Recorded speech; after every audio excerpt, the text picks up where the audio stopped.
सिनेमाचं नाव आम्हाला कळलं परतू, पण याच्यामध्ये तुझी भूमिका काय आहे? एक पृथ्वी नावाचा मुलगा राजस्थानातून मुंबईत येतो. अच्छा. तिकडे हरवतो आणि तो एक चुकीच्या ट्रेनमध्ये बसतो आणि जाताना त्याला तो घराच्या दिशेने जायचा प्रयत्न करतो, पण अहमदनगरजवळ जातो आणि तिथे त्याला कळत नाही आता काय करावं आणि त्याला एक शेतकरी बघतो आणि तो त्याला घरी नेऊन वाढवतो, अशी ती कथा आहे.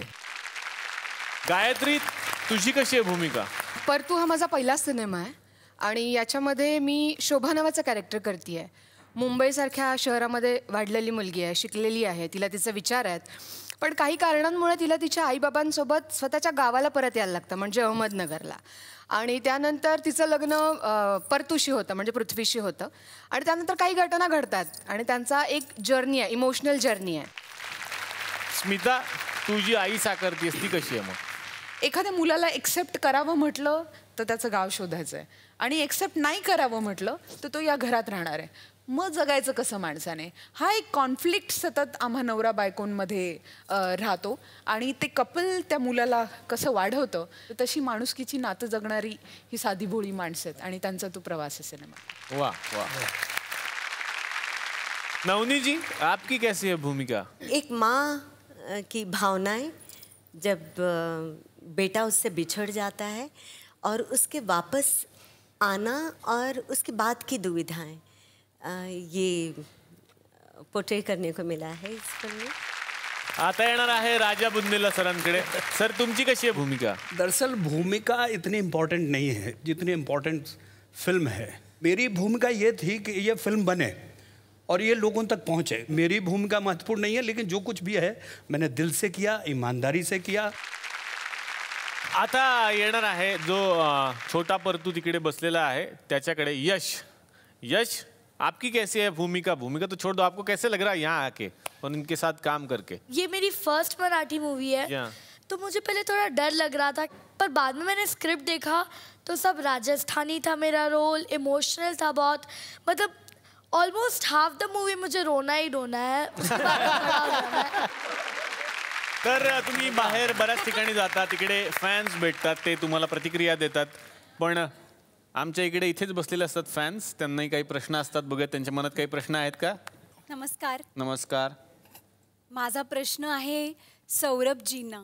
सौरभजी त्यांची खूप खूप मोठी फॅन आहे आणि त्यांची सिरियल होती झी मराठीवरती राधा ही बावरी, तेव्हा मीच बावरी झाले होते. म्हणजे खूप मला ते आवडतात. तर आज इथे प्रत्यक्ष ते माझ्या समोर आहेत, तर प्लीज मला तुमच्या सगळ्यांची परमिशन हवी, मला त्यांना तिथे येऊन भेटायचंय. या ना.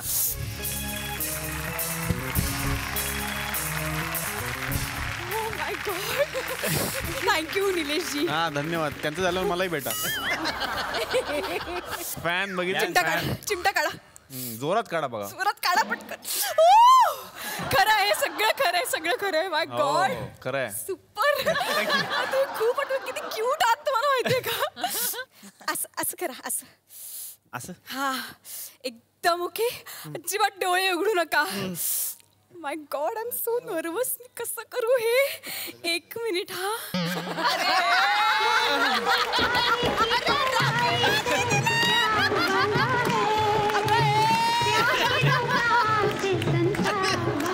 काय केलं? रोज माझ्या स्वप्नात येतो, रोज स्वप्नात येतो आणि इतका छळतो, इतका छळतो. रोज म्हणतो जीव पिसाटला, जीव पिसाटला. म्हणून आज म्हटलं त्याची राखी बांधून टाकावी, असंच पाहिजे.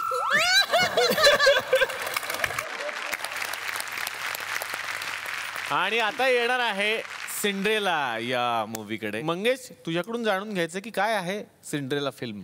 आम्ही कलाकार नेहमीच इथे येत असतो रंगमंचावर, आम्ही आमच्या भूमिकांबद्दल बोलत असतो, पण एक चळवळ अशी आहे की ज्या चळवळीबद्दल बोलणं मला फार जास्त महत्त्वाचं वाटतं आमच्या भूमिकांपेक्षा.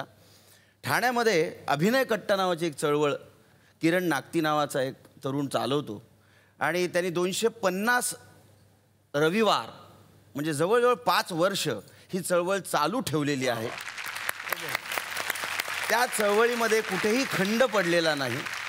साधारणतः 6000 कॅरेक्टर्स त्या चळवळीमधनं उभे केले गेलेले आहेत आणि त्या चळवळींमधनं 6000 कॅरेक्टर्समधनं जे जे कलावंत त्याला चांगले वाटले त्या सगळ्या कलावंतांना एकत्रित करून त्याने सिंड्रेला नावाचा सिनेमा तयार केला. ही कथासुद्धा अशीच आहे 2 मुलांची. जे आपण त्यांना भिकारी नको म्हणूया, ते खूपच कमी त्यांना पैसे मिळत नाहीत असं म्हणूया. आणि अशा 2 मुलांची जे झोपडपट्टीमध्ये राहतात, पण ती जी एक छोटी मुलगी आहे राणी तिचं नाव, त्या राणीचं एक स्वप्न आहे की मला सिंड्रेला हवी आहे. आणि ते स्वप्न तिचा भाऊ अक्षय ज्याचं नाव आहे तो कशा पद्धतीने पूर्ण करतो हे या सिंड्रेला सिनेमातनं आपल्याला बघायला मिळेल.